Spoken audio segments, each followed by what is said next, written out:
الحمد لله رب العالمين، والصلاة والسلام على سيد الأنبياء والمرسلين وعلى آله الطيبين وأصحابه الطاهرين ومن تبعهم بإحسان إلى يوم الدين. أما بعد، فقد قال الله تعالى في كلامه المجيد والفرقان الحميد: فأعوذ بالله من الشيطان الرجيم، بسم الله الرحمن الرحيم. خذ من أموالهم صدقة تطهرهم بها وتزكيهم بها وصل عليهم إن صلاتك سكن لهم والله غفور رحيم. ألم يعلموا أن الله هو يقبل التوبة عن عباده ويأخذ الصدقات وأن الله هو التواب الرحيم. وقال رسول الله صلى الله عليه وسلم: من صام رمضان إيمانا واحتسابا غفر له ما تقدم من ذنبه ومن قام رمضان إيمانا واحتسابا غفر له ما تقدم من ذنبه. وقال: ومن قام ليلة القدر إيمانا واحتسابا غفر له ما تقدم من ذنبه، أو كما قال عليه الصلاة والسلام. محترم اور مکرم سامعین کرام، اللہ سبحانہ و تعالیٰ کے فضل اور انعام اور احسان سے رمضان المبارک جیسے مقدس مہینے میں ہم سانس لے رہے ہیں. اللہ کا انعام ہے، فضل اور احسان ہے. اس کی قدردانی ہر مسلمان کے لیے لازم اور ضروری ہے جو آخرت میں اپنی نجات کی امید رکھتا ہوں اور اللہ سے بہتر بدلہ پانے کا امیدوار ہو، اور جو اللہ کا پسندیدہ بندہ بن کر زندگی گزارنا چاہتا ہو، تو اس کے لیے یہ مہینہ بہت ہی مقدس ہے اور اسی قدردانی اس کے لیے لازم اور ضروری ہے. کس طور پر وہ اللہ سبحانہ و تعالیٰ کی رحمت کو حاصل کرنے والا بنے گا، اس کے کچھ اشارات گزشتہ آپ کے سامنے رکھے گئے تھے. حضور کریم صلی اللہ علیہ وسلم نے خاص طور پر فرمایا ہے کہ لا الہ الا اللہ کی کثرت کرو، استغفار کی کثرت کرو، اللہ سے جنت کا سوال کرو، جہنم سے پناہ مانگو. یہ اعمال انسان کو خاص طور پر رمضان المبارک میں کرنے چاہیے. اس کے بعد یاد رکھنا چاہیے، عموماً ہوتا یہ ہے کہ اس کے ابتدائی حصے میں شوق اور ذوق کے ساتھ لوگ عبادتوں کی طرف مصروف اور مشغول ہوتے ہیں، لیکن جیسا جیسا وقت گزرتا جاتا ہے ادھر اللہ سبحانہ و تعالیٰ کی طرف سے رحمتیں عروج پر ہوتی ہیں اور ادھر بندے کی طرف سے غفلت میں اضافہ ہوتا ہے. اور خاص وہ اوقات جس میں اللہ تعالیٰ مغفرت کے فیصلے فرماتے ہیں، بندوں کو جہنم سے آزادی عطا فرماتے ہیں. دنیا کی مصروفیات میں انسان مصروف ہو جاتا ہے اور دنیاوی کاموں میں مشغول ہو جاتا ہے اور اسے خاطر خواہ فائدہ نہیں ہوتا اور رحمتوں میں سے حصہ نہیں ملتا. جبکہ یہ ایسا بابرکت مہینہ ہے، ایسا مقدس مہینہ ہے کہ حضور کریم صلی اللہ علیہ وسلم نے فرمایا ہے کہ پہلے 10 دن اللہ کے رحمتوں کے، دوسرے 10 دن مغفرت کے ہیں، تیسرے 10 دن اللہ تعالیٰ جہنم سے بندوں کو آزادی عطا فرماتے ہیں. مہینے میں ہوتے ہی عام طور پر 30 دن ہیں اور حضور کریم صلی اللہ علیہ وسلم نے 30 دنوں کی فضیلت بیان کی ہے کہ یعنی اس مہینے کے ایک لمحے کو بھی ضائع نہ کرو. ایسے نہ سمجھو کہ صرف لیلۃ القدر کی تلاش کرو، وہ اہم ہے، یہ اس کا آخر عشرہ یہ زیادہ اہم ہے، اور پھر باقی اوقات میں تم غافل ہو جاؤ اللہ کی عبادت اور فرما برداری سے، یعنی اعمال کے کرنے سے. اس کے لیے حضور کریم علیہ السلام نے پورے مہینے کی فضیلت کو بیان کیا ہے. جو بندے مخلص ہوتے ہیں، آخرت کی جنہیں فکر ہوتی ہے، وہ پورے مہینے کو قیمتی بناتے ہیں اور ہر لحاظ سے اللہ سبحانہ و تعالیٰ کو راضی کرنے کی فکر اور کوشش کیا کرتے ہیں۔ اللہ کی عطا کردہ توفیق سے جنہوں نے روزے رکھے، اللہ سے امید ان کے روزے قبول ہوں، اور جن کو اللہ نے توفیق عطا کی اور انہوں نے تراویح کی نمازوں میں اپنے آپ کو کھڑا کیا اسی وعدے کے بانے میں جس میں حضور کریم علیہ السلام نے کہا کہ رمضان کے راتوں میں قیام کرے کوئی ایمان کے ساتھ، ثواب کی نیت کے ساتھ، اللہ تعالیٰ اس کے گناہوں کو معاف کر دیں گے۔ روزہ رکھے گا، اللہ تعالیٰ اس کے بھی گناہوں کو معاف کر دیں گے ایمان اور احتساب کے ساتھ۔ اور جس نے کو اللہ تعالیٰ نے توفیق بخشی وہ قرآن شریف میں بھی اپنا وقت گزارا ہوگا، ذکر اس نے کیا ہوگا اور اعمال صالحہ کی طرف مشغول ہوا ہوگا۔ یاد رکھنا چاہیے کہ یہ عبادت کی جتنی شکلیں و صورتیں ہیں یہ تمام کے تمام بدن سے تعلق رکھتی ہیں۔ اللہ نے جو زندگی بخشی ہے، جسم عطا کیا ہے، صحت مندی عطا کی ہے، یہ اس کا شکرانہ ہے۔ لیکن اللہ سبحانہ و تعالیٰ نے اس زندگی کے ساتھ جسم اور جسم کے پورے نظام کو صحیح چلانے کے ساتھ اور بھی بہت سارے انعامات انسان پر کیے ہیں، جس کا شکر ادا کرنا بھی انسان کے لیے واجب اور ضروری ہے۔ جیسے کہ اللہ تعالیٰ نے مال عطا کیا ہے، یہ اللہ کی نعمت ہے، اور جس کو چاہتے ہیں اللہ تعالیٰ اپنی مرضی سے عطا کرتے ہیں۔ اس میں نہ علم کا کوئی دخل ہوتا ہے، نہ کوئی عقل کا دخل ہوتا ہے، نہ اس میں محنت کا کوئی دخل ہوتا ہے۔ اگر محنت کی وجہ سے کسی کو مال ملا ہوتا تو سب سے بڑی اور سخت محنت دھوپ میں مزدور کیا کرتے ہیں، لیکن ان کی آمدنی اتنی زیادہ نہیں ہوا کرتی۔ اگر عقل کی وجہ سے مال کے فیصلے ہوتے ہوں تو کئی عقل کے دھنی اس دنیا سے گزرے ہیں اور ان کی کتابیں لکھی ہوئی آج تک لوگ پڑھتے ہیں، لیکن ان کی زندگیوں کو دیکھا جائے تو وہ اس قدر مالدار نہیں تھے۔ علم کی وجہ سے اگر مال ملنا ہوتا تو علماء بہت زیادہ مالدار ہوتے،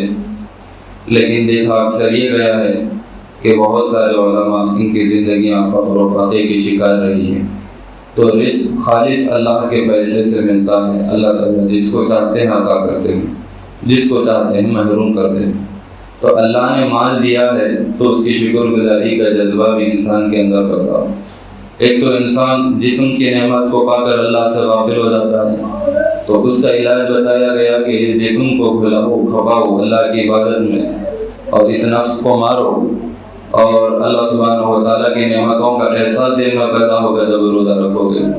اسی طرح مال کے ذریعے سے بھی انسان کو شیطان فتنے میں مبتلا کر دیتا ہے، دھوکے میں مبتلا کر دیتا ہے۔ قارون کی مثال ہمارے سامنے،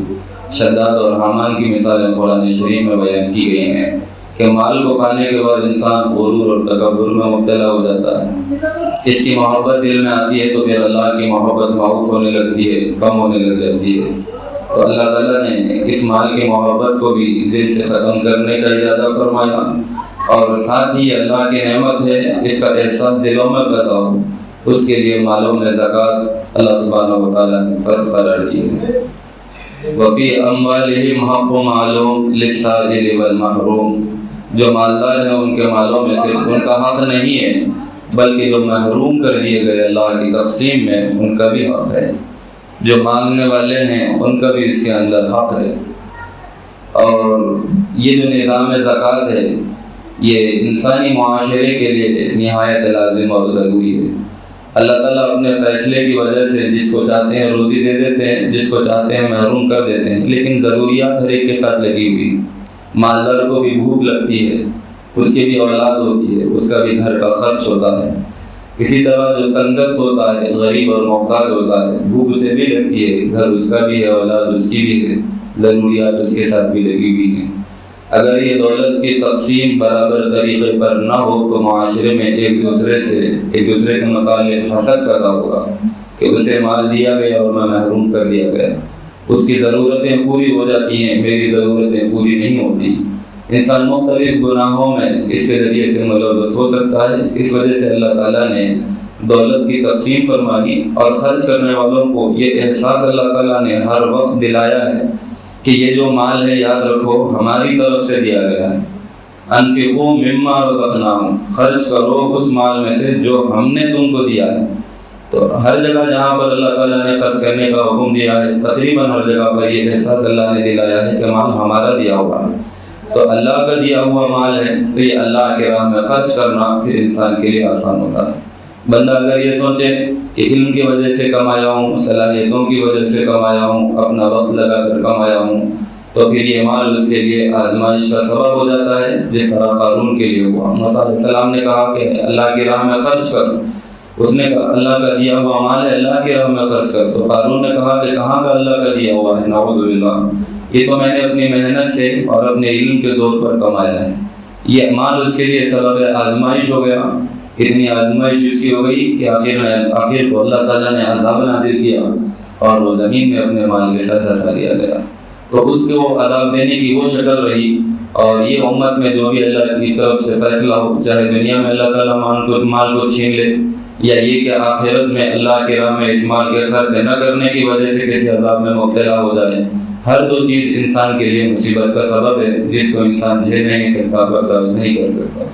اس وجہ سے مال کو اللہ کی نعمت سمجھے، اور اللہ نے جہاں پر خرچ کرنے کا حکم دیا ہے وہاں پر اس مال کو خرچ کرے، نیتوں کی درستگی کے ساتھ مال کو خرچ کرے، اللہ تعالیٰ ضرور ثواب عنایت فرمائیں گے۔ نیتیں خالص ہوں گی، مال اللہ کے راہ میں خرچ کیا جائے گا۔ اس کی مثال اللہ تعالیٰ نے قرآن شریف میں بیان کی ہے، مثل الذین ينفقون اموالهم فی سبیل اللہ کمثل حبۃ انبتت سبع سنابل فی کل سنبلۃ مئۃ حبۃ واللہ یضاعف لمن یشاء واللہ واسع علیم۔ ان لوگوں کی مثال جو اللہ کے راہ میں مال خرچ کرتے ہیں، ایک بالی کی طرح ہے، ایک دانے کی طرح ہے، جس سے ایک بالیاں نکلتی ہیں اور ہر بالی میں 100 دانے ہوتے ہیں، تو ایک دانہ یہ 700 دانے میں بدل گیا۔ پھر اس کے بعد اللہ تعالیٰ نے کہا کہ جو خلوص کے ساتھ عمل کرتا ہے، ہم اپنی مرضی سے اور بھی زیادہ کر کر اسے عطا کرتے ہیں۔ تو اصل اخلاص ہے، اخلاص کے ساتھ اللہ کی رضا کے لیے نیکی کمانے کے ارادے کے ساتھ مال کو خرچ کرے گا، اللہ تعالیٰ زیادہ سے زیادہ کر کر اس کا اجر و ثواب اس کو عنایت فرمائیں گے۔ تو کن لوگوں کو مال خرچ کرنا چاہیے؟ تو اللہ سبحانہ و تعالیٰ کی طرف سے جو فرض قرار دیا گیا ہے وہ صاحب نصاب لوگوں پر اس مال کا خرچ کرنا فرض ہے۔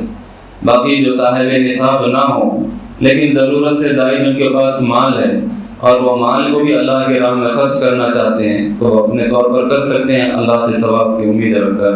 لیکن جو فرض ہے یعنی بندے کے لیے کرنا لازم اور ضروری ہے، اور اگر ادا نہیں کرے گا، اس مال کو خرچ نہیں کرے گا، تو کل کو عذاب ہوگا، پکڑ ہوگی، اللہ پوچھیں گے۔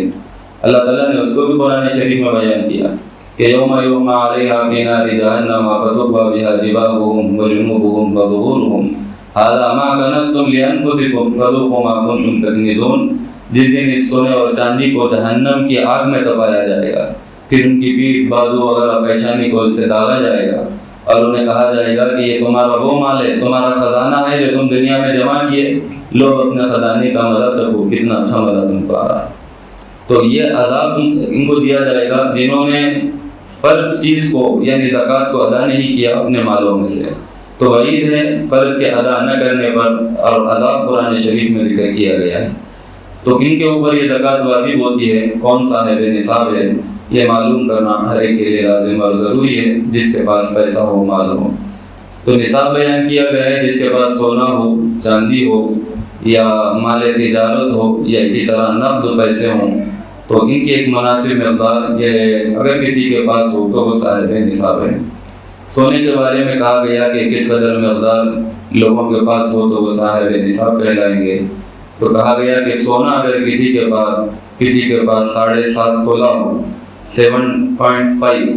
اگر کسی کے پاس اس قدر تولہ سونا ہے اور کسی بھی شکل میں ہو، چاہے زیور کی شکل میں ہو، برتن کی شکل میں ہو، چاہے استعمال ہوتا ہو یا رکھا ہوا ہو، اور عام طور پر غفلت یہ ہوتی ہے کہ ہمارے پاس عام طور پر بچیوں کی شادی میں دینے کے لیے سونا پہلے سے لے کر رکھا جاتا ہے، اور کہا جاتا ہے یہ استعمال کا نہیں ہے، یہ تو بچی کا ہے۔ لیکن اگر رکھا ہوا بھی ہے تو اس سونے پر بھی، سونا جس کسی شکل میں ہو اس کے اوپر زکوٰۃ واجب ہے اگر وہ 7.5 تولے سونا ہو۔ اور اسی طرح چاندی کا نصاب بیان کیا گیا ہے کہ 52.5 تولے، 52.5 یہ تولہ اگر چاندی کسی کے پاس ہو تو اس کے اوپر بھی زکوٰۃ واجب ہو جاتی ہے۔ اور پھر اس کے بعد کسی کے پاس 7.5 تولہ سونا نہیں ہے، کچھ کم سونا ہے، یا 52.5 تولہ چاندی نہیں ہے، اس سے کچھ کم ہے، تھوڑی سی مقدار ہے، 1-2 تولہ چاندی ہے، 2-3 تولے سونا ہے، تو اب ان دونوں کو ملا دیا جائے گا، ملا کر قیمت سے اس کا اعتبار کیا جائے گا کہ سونا اور چاندی کو ملانے کے بعد اس کی جو قیمت انسان کو حاصل ہوگی وہ ان دونوں نصاب کی قیمت کے کس کے برابر ہے۔ چاندی مثال کے طور پر 1 لاکھ روپے میں اگر آ جاتی ہو اور پورے سونے اور چاندی کی قیمت 1 لاکھ اور اس سے زائد بنتی ہو تو پھر زکوٰۃ واجب ہو جائے گی، اور اگر اس سے کم ہو تو پھر زکوٰۃ واجب نہیں ہوگی۔ کسی کے پاس سونا اور چاندی نہیں ہے، صرف پیسہ ہے نقد جو رکھا ہوا ہے، اگر وہ چاندی کے نصاب یا سونے کے نصاب کو پہنچ جاتا ہو تو ایسا بندہ بھی شریعت کی نگاہ میں صاحب نصاب ہے، اس کے اوپر بھی زکوٰۃ واجب ہے۔ چوتھی چیز مال تجارت، کسی بھی طرح کا وہ کاروبار کرتا ہو، چاہے وہ گاڑیوں کا کاروبار ہو، کپڑوں کا کاروبار ہو، کھانے پینے کی چیزوں کا کاروبار ہو، کرانے کی دکان، کسی قسم کا وہ کاروبار ہو، حلال کاروبار ہے، تو اس میں مال تجارت اگر نصاب کی قیمت کو پہنچ جاتا ہو تو پھر اس کے اوپر بھی زکوٰۃ واجب ہے۔ یہ 4 چیزوں ہی پر زکوٰۃ واجب ہے۔ ایک اور بات یاد رکھ لینا چاہیے کہ یہ چیزیں اگر کسی کے پاس ہیں تو ساتھ میں سال کا گزرنا بھی ضروری ہے۔ ایسا نہیں ہے کہ انسان کو کوئی چیز اس کے پاس آ گئی اور فوراً اس کے اوپر زکوٰۃ فرض کر دی گئی، ایسا نہیں، بلکہ ان چیزوں کے آنے کے بعد سال اس کے اوپر گزر جاتا ہے تو اب اس کے بعد اللہ تعالیٰ کی طرف سے اس مال میں زکوٰۃ واجب ہوتی ہے۔ کسی کے پاس سب چیزیں سب تھوڑی تھوڑی ہیں، مال تجارت تھوڑا ہے، سونا تھوڑا ہے، چاندی تھوڑی ہے، پیسے تھوڑے ہیں، سب کو ملایا اور پھر اس کے بعد حساب کیا تو چاندی کے نصاب کو پہنچ گیا، اور پھر اس کے بعد قرض وغیرہ کو دیکھا جائے گا، اگر کچھ قرض ہو وہ رقم نکال دی جائے گی، اور اس کے بعد نصاب کو پیسے پہنچ جاتے ہوں اور سال اس کے اوپر گزر چکا ہو، یہ انسان کو یاد رکھنا ضروری ہے۔ جب بھی یہ چیزیں جمع ہوگی اور نصاب کو پہنچ گئی، اس تاریخ کے بعد سے 1 سال تک اس کے پاس وہ نصاب کا مال رہا، اور سال کے گزرنے کے بعد بھی وہ صاحب نصاب ہے، تو اب اس نعمت کا شکریہ اسے ادا کرنا ہے، زکوٰۃ ادا کرنا ہے۔ شروع میں جب اس نے حساب کیا یہ تمام 4 چیزوں کو ملا کر وہ نصاب کو پہنچ گیا، پھر بعد میں اس نے کاروبار کیا، بیچ میں مال ختم ہو گیا، خرچ ہو گیا، کم ہو گیا، لیکن سال کے جیسے ہی سال مکمل ہوا اس وقت پھر حساب کیا تو بیچ میں مال کم ہو گیا تھا، لیکن سال کے پورا ہونے کے بعد پھر وہ صاحب نصاب ہو چکا ہے، تو ایسے آدمی کے اوپر بھی زکوٰۃ واجب ہے۔ بیچ میں مال کے کم ہو جانے کا اعتبار نہیں کیا جائے گا۔ اور یاد رکھنا چاہیے یہ 4 چیزوں ہی میں زکوٰۃ ہے۔ اس کے علاوہ جو گاؤں وغیرہ کی زندگی میں رہتے ہیں، جانور وغیرہ پالتے ہوں تو جانوروں پر زکوٰۃ ہے، کھیتی باڑی اگر ہوتی ہو تو اس کے اوپر پیداوار کے اوپر زکوٰۃ ہے۔ عام طور پر شہری زندگی میں یہ 4 چیزوں کو یاد رکھنا چاہیے، سونا چاندی، نقد پیسہ، اور پھر اس کے بعد مال تجارت، وہ مال جس کے ذریعے جس کو بیچتا خریدتا ہے، تجارت کرتا ہے، ان 4 چیزوں میں زکوٰۃ واجب ہے۔ پھر اس کے بعد دوسرا مرحلہ ہے کہ یہ زکوٰۃ یہ کس کو دے گا اور کس کو نہیں دے گا، اس لیے کہ یہ فرض ہے، اللہ نے جہاں پر خرچ کرنے کا حکم دیا ہے وہیں پر اسے خرچ کرنا چاہیے، جہاں پر اللہ نے اجازت نہیں دی وہاں پر اس کو خرچ نہیں کر سکتا۔ تو رشتہ داروں میں یاد رکھنا چاہیے جن کو زکوٰۃ ادا نہیں کی جا سکتی، ماں باپ کو زکوٰۃ ادا نہیں کی جا سکتی، اولاد صاحب نصاب ہے، وہ زکوٰۃ کا پیسہ اپنے ماں باپ کو نہیں دے سکتے۔ اسی طرح ماں باپ مالدار ہیں تو وہ اولاد کو زکوٰۃ ادا نہیں کر سکتے، اور اسی طرح اوپر تک سلسلہ دیکھا جائے، دادا دادی ہے، پھر ان کے امی ابا، ان کے امی ابا، اوپر تک سلسلہ جتنا بھی ہو، ان کو زکوٰۃ کی رقم ادا نہیں کی جا سکتی۔ اور اسی طرح نانا نانی، پھر ان کے امی ابا، جہاں تک سلسلہ ہو، انہیں بھی زکوٰۃ ادا نہیں کی جا سکتی۔ اس کے علاوہ سادات ہیں، بنو ہاشم، آل علی اور آل جعفر، یہ جو سادات کہلاتے ہیں، سید جو کہلاتے ہیں، ان کو بھی زکوٰۃ کی رقم ادا نہیں کی جا سکتی ہے، ان کی شرافت و کرامت اور اعلیٰ مقام کی وجہ سے۔ اور پھر یاد رکھنا چاہیے کہ یہ زکوٰۃ کا مال یہ اللہ رب العزت کی طرف سے فرض کیا گیا ہے، یہ مسلمانوں کا حق ہے، فقراء مسلمین کا حق ہے۔ مسلمانوں میں جو لوگ محتاج ہوں ان کو یہ مال دیا جائے گا، کافروں کو یہ مال نہیں دیا جائے گا۔ اگر کوئی ضرورت مند ہے، محتاج ہے اور غیر مسلم ہے تو دوسرے نفلی صدقات ان کو دیے جا سکتے ہیں، لیکن زکوٰۃ کا مال ان کو نہیں دیا جا سکتا۔ اسی طرح کوئی انسان اس کے اوپر زکوٰۃ واجب ہے، وہ خود صاحب نصاب زکوٰۃ ادا کر سکتا ہے، تو پھر اسے زکوٰۃ کی رقم ادا نہیں کی جائے گی۔ تو یاد رکھنا چاہیے ان کو زکوٰۃ نہیں دی جا سکتی۔ پھر اس کے بعد دینا ہے تو کن کن کو دے سکتے ہیں، زیادہ حقدار کون ہیں؟ تو یاد رکھنا چاہیے کہ جو غریب رشتہ دار ہیں، قریبی رشتہ دار غریب ہیں، وہ سب سے اولین مستحق ہیں اس زکوٰۃ کے۔ اس کے بعد انسان دوسروں کو جو اجنبی ہیں یا دوسرے جو دینی ادارے وغیرہ ہیں ان کی بھی اس کے ذریعے سے مدد کر سکتا ہے۔ اگر دینی ادارے ان کو مسلمان کفالت نہیں کریں گے، مسلمان مدد نہیں کریں گے، تو دینی ضرورت کون پوری کرے گا؟ تو زکوٰۃ میں سے ایک حصہ ان دینی اداروں کے لیے بھی رکھنا چاہیے، لیکن یاد رکھنا چاہیے کہ زیادہ مستحق یہ انسان کے اپنے قریبی رشتہ دار ہیں جو صاحب نصاب نہیں ہیں اور محتاج ہیں، مسکین ہیں، غریب ہیں، تو پہلے ان کو زکوٰۃ ادا کرے۔ رشتہ داروں میں کن کن کو زکوٰۃ دی جا سکتی ہے؟ اگر کوئی بھائی غریب ہے تو بھائی کو زکوٰۃ دی جا سکتی ہے، بہن اگر غریب ہے تو بہن کو دی جا سکتی ہے، چاچا ہے، چاچی ہے، ماموں ہے، مامی ہے، پھوپھا ہے، پھوپھی ہے، ان تمام لوگوں کو زکوٰۃ ادا کی جا سکتی ہے۔ اور کن چیزوں پہ زکوٰۃ ادا نہیں ہوتی؟ عام طور پر لوگ تھوڑا سا مغالطے میں رہتے ہیں کہ کوئی قیمتی چیز انسان کے پاس ہے، لاکھوں لاکھ کی ہے، تو انسان شک میں مبتلا ہوتا ہے کہ اس قدر قیمتی چیز ہے تو کیا اس کے اوپر بھی زکوٰۃ واجب ہے؟ عام طور پر جو بھاری چیزیں انسانوں کے پاس پائی جاتی ہیں، سواریاں ہیں، لاکھوں لاکھ کی گاڑیاں ہوتی ہیں، کاریں ہوتی ہیں، لیکن اگر وہ استعمال کی ہیں تو یاد رکھنا چاہیے ان کے اوپر زکوٰۃ نہیں ہے۔ رہنے کے گھر ہیں تو گھروں کے اوپر بھی زکوٰۃ واجب نہیں ہوتی۔ اگر انسان رہ رہا ہو اور اس میں کئی کمرے خالی ہوں، کئی فلیٹ خالی ہوں، تبھی ان کے اوپر زکوٰۃ واجب نہیں ہوگی۔ ایک سے زائد اگر گھر ہیں اور کرائے کو دیے ہوئے ہیں تب بھی ان کے اوپر زکوٰۃ واجب نہیں ہوگی۔ ان گھروں سے جو کرایہ حاصل ہوتا ہے، اگر وہ کرایہ خرچ ہو جانے کے بعد کچھ رقم اس میں سے بچ جاتی ہے، پیسہ جمع ہو جایا کرتا ہے، تو اب وہ نصاب میں ملائے گا جو اس کے پاس ہے، وہ پیسہ جو کرایہ حاصل ہوا ہے اس کے اوپر زکوٰۃ واجب ہوگی اگر پیسہ باقی رہا ہو، خرچ نہ ہوا ہو۔ اور مکان کی قیمت کے اوپر اگر کہ وہ کرایے پر دیا ہوا ہو، زکوٰۃ واجب نہیں ہوگی۔ گھر کے قیمتی سامان ہیں، فرنیچر وغیرہ ہیں، برتن وغیرہ ہیں، انسان کے اپنے پہننے کے لباس ہیں، عمدہ سے عمدہ لباس ہیں، مہنگے سے مہنگے لباس ہیں، ان تمام چیزوں پر بھی زکوٰۃ واجب نہیں ہوتی، چاہے وہ کتنے ہی مہنگے ہوں۔ دو تین باتیں اور اس سلسلے میں یاد رکھنا چاہیے کہ عام طور پر جو LIC وغیرہ میں لوگ عام طور پر پیسے بنا کرتے ہیں، یہ LIC یعنی لائف انشورنس کرانا جائز ہے یا ناجائز ہے، یہ الگ مسئلہ ہے۔ لیکن اگر کوئی یہ پالیسی لے چکے ہوں اور اس میں پیسے بنتے ہوں تو یاد رکھنا چاہیے کہ وہ جو زائد پیسے انسان کو ملیں گے اس کے اوپر زکوٰۃ نہیں ہے، بلکہ اس نے جو پیسے بنے ہیں وہ جتنے بنتے ہوں، اس کے اپنے پیسے جو اس نے بنے ہیں ان کا حساب کرے گا اور نصاب کے ساتھ اس کو ملائے گا، اور جتنی رقم ہوگی اس کے اوپر زکوٰۃ واجب ہوگی۔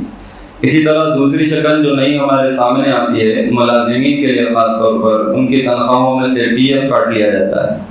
تو جو PF کٹ ہوتا ہے ان کی تنخواہوں میں سے، اس کی دو صورتیں ہیں، یا تو مجبوراً یعنی وہ PF کا کٹانا ضروری ہے، بغیر اس کے آپ کو تنخواہ نہیں ملے گی، نوکری نہیں ملے گی، یہ تو مجبوری کی صورت ہو گئی، کٹانا ہی کٹانا ہے۔ اور ایک اختیاری صورت ہے کہ آپ اگر چاہیں تو تنخواہ میں سے پیسہ کٹائیں گے اور چاہے تو نہیں کٹائیں گے، تو دونوں کا مسئلہ الگ ہے۔ اگر مجبوری کی صورت ہے، کٹانا لازم اور ضروری ہے، اس کے بغیر تنخواہ نہیں ملے گی، نوکری نہیں ملے گی، تو اب یہ بندہ مجبور ہے، جب اس کو یہ PF کی رقم ملے گی زائد ہو کر کے، تو زائد رقم پر تو زکوٰۃ واجب نہیں ہوگی، جو اس کی تنخواہ میں سے کٹے ہوں جب وہ رقم ملے گی تو ایک مرتبہ اس کے اوپر زکوٰۃ واجب ہوگی۔ لیکن اگر اختیاری طور پر بندے نے ہر مہینہ اپنے طور پر تنخواہ میں سے PF کے پیسے کٹائے ہیں، تو پھر یاد رکھنا چاہیے کہ ہر سال جتنے پیسے اس نے کٹائے ہیں ہر سال اتنی رقم پر زکوٰۃ واجب ہوگی۔ 1,000 مثال کے طور پر ہر مہینہ کٹے تو سال کے 12,000 اس کے ہو گئے، اور وہ ویسے ہی ہے دوسرے سال بھی اس کی نوکری چلتی رہی، پھر دوسرے سال 12,000 کٹے تو دوسرے سال جو زکوٰۃ دے گا تو وہ 24,000 کی دے گا۔ تو جس قدر پیسہ جمع ہوتے چلے جائے گا ہر سال اس کے اپنے بنے ہوئے کٹے ہوئے پیسوں پر زکوٰۃ واجب ہوگی۔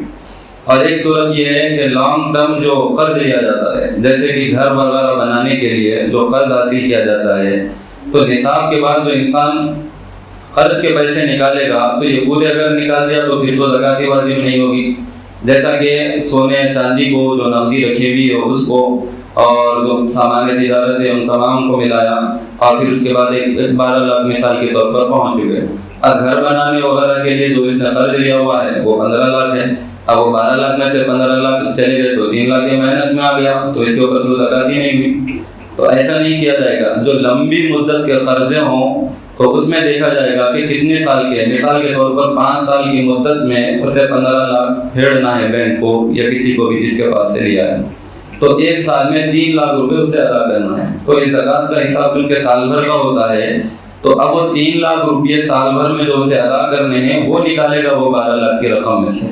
تو وہ 1 سال کے جو پھیرنے کے پیسے ہیں وہ نکالے گا قرضے کے، تو بچے 9 لاکھ، تو 9 لاکھ روپئے جو اس کے پاس ہے جو مثال کے طور پر کہے گئے، تو اب ان پیسوں پر اس کے اوپر زکوٰۃ واجب ہوگی۔ تو ان مسائل کو یاد رکھتے ہوئے زکوٰۃ کے ادا کرنے کی فکر اور کوشش کریں، اور یہ فریضہ ہے، اس کو ٹیکس وغیرہ نہ سمجھیں، یہ اللہ رب العزت کی طرف سے نعوذ باللہ کوئی جرمانہ نہیں ہے، بلکہ حضور کریم صلی اللہ علیہ وسلم نے بیان کیا ہے قیامت کی نشانیوں میں سے کہ لوگ قیامت کے قریب زکوٰۃ کو ایک جرمانہ سمجھیں گے، ٹیکس سمجھ کے اس کو ادا کریں گے، بددلی سے ادا کریں گے۔ یاد رکھنا چاہیے کہ اللہ کا حکم جس قدر خوش دلی کے ساتھ کیا جائے، ادا کیا جائے، اسی قدر ثواب میں اضافہ ہوتا ہے۔ تو خوش دلی کے ساتھ کہ اللہ نے دیا ہے، اور اللہ تعالیٰ کتنا مانگ رہے ہیں، بہت قلیل مقدار، بہت تھوڑی مقدار، جتنا پیسہ آپ کے پاس ہو تو 2.5% اس میں سے مانگا جا رہا ہے، یعنی 100 روپے اگر آپ کے پاس ہے یہ پورے شرائط ہونے کے بعد، تو اس میں سے صرف 2.5 روپے آپ کو خرچ کرنے ہیں۔ اب اگر 1000 روپے ہو جاتے ہوں تو یہ 25 روپے ہو جاتے ہیں، اور اسی طریقے سے حساب کرتے چلے جائیں، اگر 1 لاکھ کی رقم ہو گئی تو 2500 روپے، اور جتنی آپ کے پاس رقم ہوتی چلی جائے اسی حساب سے اس کا حساب کیا جائے گا اور یہ رقم نکالی جائے گی۔ اور ایک بات یاد رکھ لینی چاہیے کہ اکثر یہ بھی صورت پیش آتی ہے کہ مالدار گھرانوں کے وہ بچے جو مال وراثت جن کو مل گیا ہے، جو ابھی نابالغ ہیں لیکن ان کے پاس پیسہ ہے، تو ان کے اوپر بھی زکوٰۃ واجب نہیں ہے۔ زکوٰۃ کے واجب ہونے کے لیے شرط ہے کہ مسلمان ہو، کافر کے اوپر زکوٰۃ واجب نہیں ہے،